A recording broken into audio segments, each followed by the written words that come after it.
வணக்கம். இது அபிஸ் சேனல். இது வந்து நம்மளுடைய நிஃப்டி மிட்கேப் 50 அந்த வீடியோ சீரிஸில் வந்துட்டு பிளேலிஸ்ட்டில் இது கடைசி 5th வீடியோ. ஸோ இதுலேயும் வந்துட்டு நெக்ஸ்ட் 10 கம்பெனிஸ் லாஸ்ட்டாக உள்ள 10 கம்பெனிஸ் பார்க்க போகிறோம். அதில் 2 கம்பெனி பார்க்க போகிறதில்ல. அது வந்து steel authority of India limited. அந்த கம்பெனி பார்த்தீங்கன்னா டிசம்பர் 2019 குவார்ட்டரில் அவங்க வந்து லாஸ் காமிச்சிருக்காங்க. அதே மாதிரி யூனியன் பேங்க் ஆஃப் இந்தியா அந்த கம்பெனியும் பார்த்தீங்கன்னா கடந்த 2 ஃபைனான்ஷியல் இயர்ஸாகவே வந்துட்டு அவங்க வந்து லாஸ் தான் காமிச்சிருக்காங்க. ஸோ நம்ம கிரைட்டீரியா படி லாஸ்ட் 4 குவார்ட்டர்ஸில் ஏதாவது ஒரு குவார்ட்டரில் லாஸ் காமிச்சிருந்தாலோ இல்லாட்டி ஏதாவது லாஸ்ட் ஃபைனான்ஷியல் இயர்லேயே லாஸ் காமிச்சிருந்தாலோ ரெண்டையுமே நம்ம பார்க்க போகிறதில்ல. அதனால் இந்த 2 கம்பெனியும் இந்த தடவை இந்த 10 கம்பெனிலேருந்து நம்ம பார்க்க மாட்டோம். ஸோ ஃபர்ஸ்ட் கம்பெனி பார்த்தீங்கன்னா ஆர்இசி லிமிடெட். அது வந்து rural electrification corporation of India. இது வந்து கவர்மெண்ட் ஆஃப் இந்தியா கன்சர்ன். ஆக்சுவலாக அவங்களுடைய மேஜர் பிஸ்னஸ் என்ன அப்படின்னு பார்த்தீங்கன்னா ஆர்இசிங்கிறது எலக்ட்ரிஃபிகேஷன் கார்பரேஷன் போது நீங்கள் அந்த இன்ஃப்ராஸ்ட்ரக்சர் உருவாக்கி கொடுக்குற கம்பெனி அப்படின்னு மாதிரி நினைப்பீங்க. பட் ஆக்சுவலாக இவங்க பார்த்தீங்கன்னா ஒரு ஃபண்டிங் கம்பெனி. வெளியிலேருந்து ஃபண்டு வந்து டெப்ட் பாரோயிங்ஸ் மூலமாலாம் கலெக்ட் பண்ணி இந்த மாதிரி ப்ராஜெக்ட்ஸுக்கு ஃபண்டு கொடுக்குறதா மேஜராக அவங்களுடைய கடன் கொடுக்குறது எல்லாமே வந்துட்டு கவர்மெண்ட் கம்பெனிஸுக்கு தான். இப்போ ஆர்இசி லிமிடெட் பார்த்தோம் அப்படின்னு சொன்னீங்கன்னா டோட்டல் நம்பர் ஆஃப் ஷேர்ஸ் வந்து 87.75 crore ஷேர்ஸ் வந்து அவுட்ஸ்டாண்டிங் ஷேர்ஸு. கரண்ட் ப்ரைஸ் வந்து 171 rupees வித்துட்டு இருக்கு. மார்க்கெட் கேப் வந்து 15,000 crores இப்போது நம்ம பேசிகிட்டு இருக்கப்போ. அவங்களுடைய அசட் பேஸ் கேல்குலேஷன் பார்த்தீங்கன்னா இன்கம் ஃப்ரம் ஆப்ரேஷன்ஸ் வந்து 25,000 crores வரைக்கும் பண்ணுறாங்க. அதில் 17,350 crores வந்து எக்ஸ்பென்ஸாக போயிடுது. ஸோ இன்கம் பிஃபோர் டேக்ஸ் வந்து 8,000 crores. டேக்ஸாக ஒரு 2,700 crores போயிடுச்சுன்னா இன்கம் ஆஃப்டர் டேக்ஸ் வந்து 5,300 crores வரைக்கும் கையில் நிற்கிது. இப்போ இவங்களுடைய ஃபைனான்ஷியல் அசட்ஸ் ஆக்சுவலாக இது வந்து ஒரு பேங்க் மாதிரி என்பிஎஃப்சி மாதிரி பேங்க் மாதிரி தான் நம்ம இவங்களை அசஸ் பண்ணோம். ஏன்னா இது வந்துட்டு கன்ஸ்ட்ரக்ஷன் கம்பெனியோ இல்லாட்டி வேறு ஏதாவது ப்ராடக்ட் பேஸ்ட் கம்பெனியோ இல்லை, இவங்க ஃபுல்லாமே ஃபைனான்ஷியல் கம்பெனி தான். ஸோ இவங்களுடைய அசட்ஸில் பார்த்தீங்க அப்படின்னு சொன்னால் டோட்டலாக கையில் வந்துட்டு ஃபைனான்ஷியல் அசட்ஸாக ஒரு 4,397 crores வச்சுருக்காங்க. பாரோயிங்ஸ்ன்னு சொல்லிட்டு டெப்ட் ஃபண்ட்ஸ் மூலமாகவும் வேறு அதாவது பேங்க்ஸ்லேருந்து கடன் வாங்குறது, அதை தவிர வேறு ஏதாவது மூலமான டெப்ட்ஸ் ரைஸ் பண்ணுறது, இதுதான் வந்துட்டு ஃபண்ட் ரைஸ் பண்ணுறது. அந்த வகையில் பார்த்தீங்கன்னா மோர் தென் ஒரு 2.5 lakhsக்கு மேலே வந்துட்டு இவங்க ஃபண்ட் ரைஸ் பண்ணியிருக்காங்க. அதில் 5% வரல அப்படின்னு நம்ம வச்சுக்கிட்டோம்னா அது வந்து 12,200 crores வருது.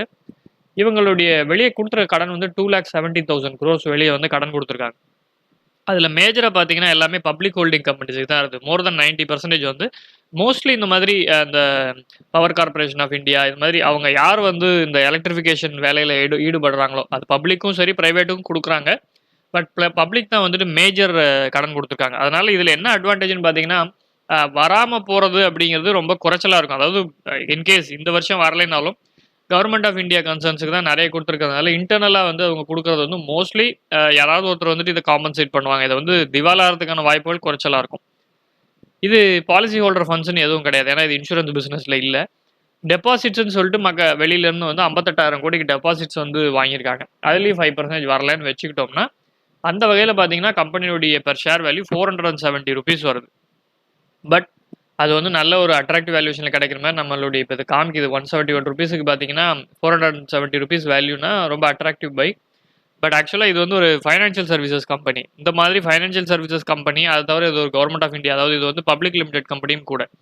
ஸோ இந்த மாதிரி கம்பெனி நீங்கள் அணுகிறதுக்கு முன்னாடி நல்லா ஃபுல் அனாலிசிஸ் பண்ணிக்கோங்க. ஏன்னா அப்படி தான் எப்போவுமே வேல்யூ காமிக்கும். அதனுடைய லைஃப் டைம்லேயே இது 470 rupees ரீச் பண்ணியிருக்குமா அப்படின்னு சொல்ல முடியாது. பட் ஆக்சுவலாக அதனுடைய ஒர்த் அவ்வளோ அப்படிங்கிறது நம்மளுடைய கால்குலேஷனில் இருக்குது. பட் வாங்குறதுக்கு முன்னாடி இதை பற்றி ஃபுல்லாக அனலைஸ் பண்ணிக்கோங்க. இப்போ நம்ம அடுத்ததாக பார்க்க போகிற கம்பெனி வந்து எஸ்ஆர்எஃப் லிமிடெட். இவங்க வந்து டெக்ஸ்டைல்ஸ் இண்டஸ்ட்ரியில் இருக்காங்க. இப்போ எஸ்ஆர்எஃப் பார்த்தீங்கன்னா டெக்ஸ்டைல் தவிர மற்ற வேறு இப்போது கெமிக்கல்ஸ், பிளாஸ்டிக்ஸ் அந்த இண்டஸ்ட்ரியிலையும் ப்ரொடக்ஷன்லையும் இருக்காங்க. பட் மேஜராக அவங்களுடைய தொடக்கத்தில் அது ஒரு டெக்ஸ்டைல் இண்டஸ்ட்ரியாக இருந்தது. டெக்ஸ்டைல்னால் நம்ம போடுற நார்மல் டெக்ஸ்டைல்ஸ் இல்லாமல் வேறு கம்பெனிக்கு தேவைப்படக்கூடிய சில பொருட்கள் இருக்குது, ஃபேப்ரிக்ஸ், அந்த ப்ரொடக்ஷன். இப்போ இவங்களுடைய டோட்டல் நம்பர் ஆஃப் ஷேர்ஸ் பார்த்தீங்கன்னா 5.174 crore ஷேர்ஸ் வச்சுருக்காங்க. கரண்ட் ப்ரைஸ் வந்து 2,764 rupees. மார்க்கெட் கேபிட்டலைசேஷன் வந்து 15,870 crore rupees. இப்போ இவங்களுடைய அசட் பேஸ் கேல்குலேஷன் பார்த்தோம்னா இன்கம் ஃப்ரம் ஆப்ரேஷன்ஸ் பார்த்தீங்கன்னா 7,700 crores வருது. எக்ஸ்பென்சஸ் அதில் ஒரு 6,900 crores போயிடுது. ஸோ இன்கம் பிஃபோர் டேக்ஸ் பார்த்தீங்கன்னா 787 crores. இன்கம் ஆஃப்டர் டேக்ஸாக கையில் வந்து 590 crores வரைக்கும் நிற்கிது. இப்போ அவங்க கையில் ஃபைனான்ஷியல் அசட்ஸ் அப்படின்னு சொல்லி பார்த்தோம்னா கிட்டத்தட்ட ஒரு 711 crores வரைக்கும் ஃபைனான்ஷியல் அசட்ஸ் வச்சுருக்காங்க. லைபிலிட்டிஸ் இருக்குது.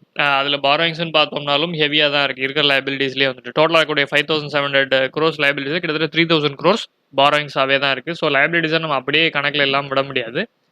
அந்த வகையில் பார்த்தோம்னா per ஷேர் வேல்யூ 327 rupees இருக்குது. பட் இப்போ விற்கக்கூடிய விலையான 2000 rupees அப்படிங்கிறது ஹைலி ஓவர் ப்ரைஸ்டாக நமக்கு தெரியுது.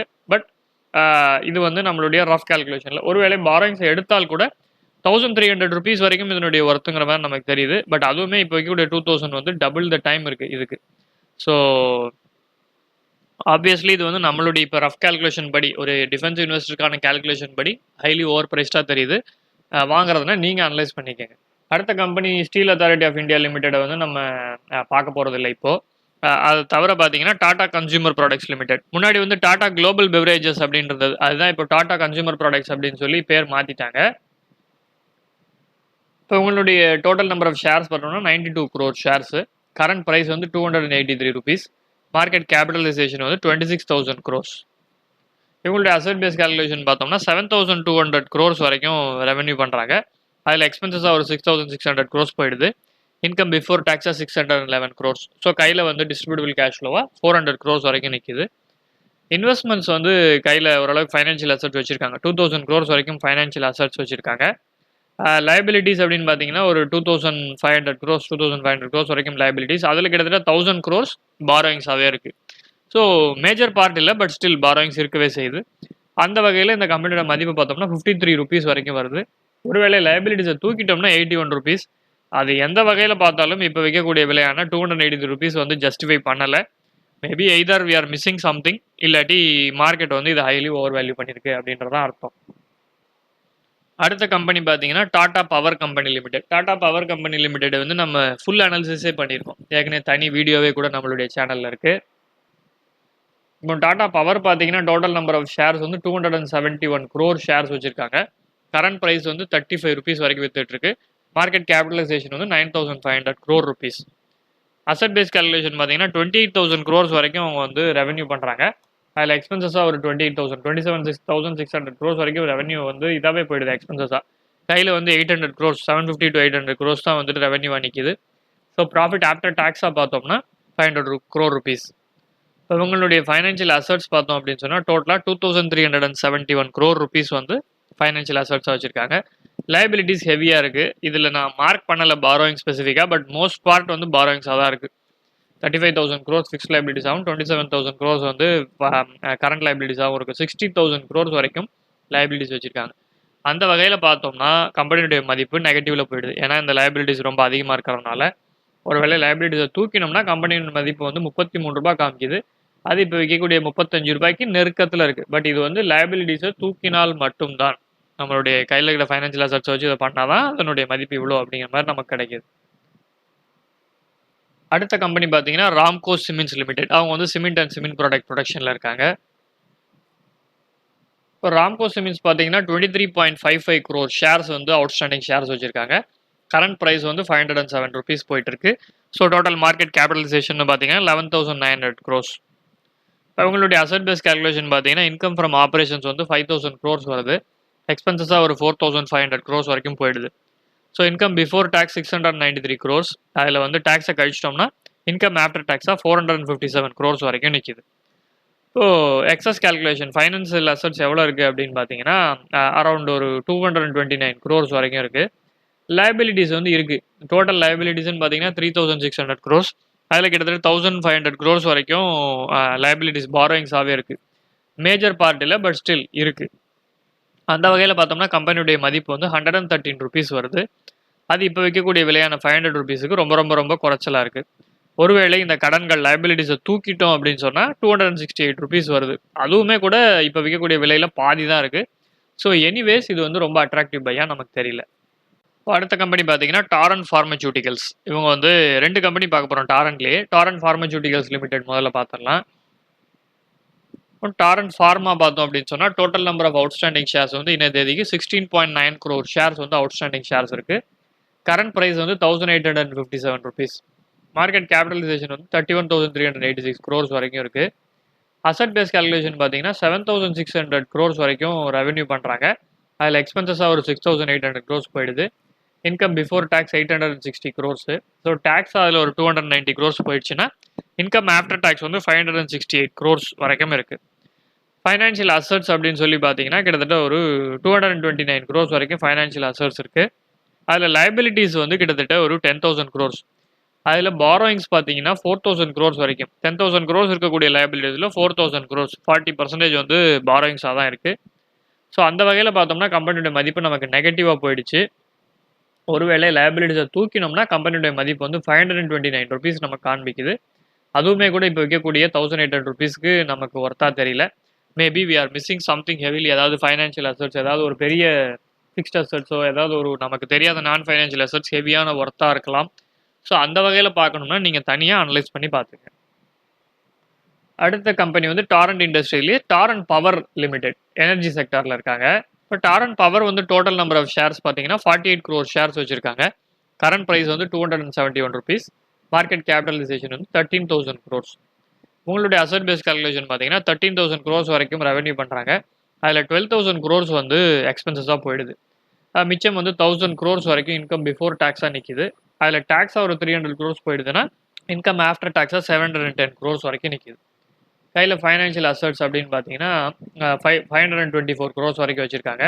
லைபிலிட்டிஸ் ஒரு 15,000 crores வச்சுருக்காங்க. அதில் கிட்டத்தட்ட ஒரு 8,000 crores ஹாஃப் வந்து பாரோயிங்ஸாக தான் இருக்குது. ஸோ அந்த வகையில் பார்த்தோம்னா கம்பெனியுடைய மதிப்பு வந்து நெகட்டிவில் வருது.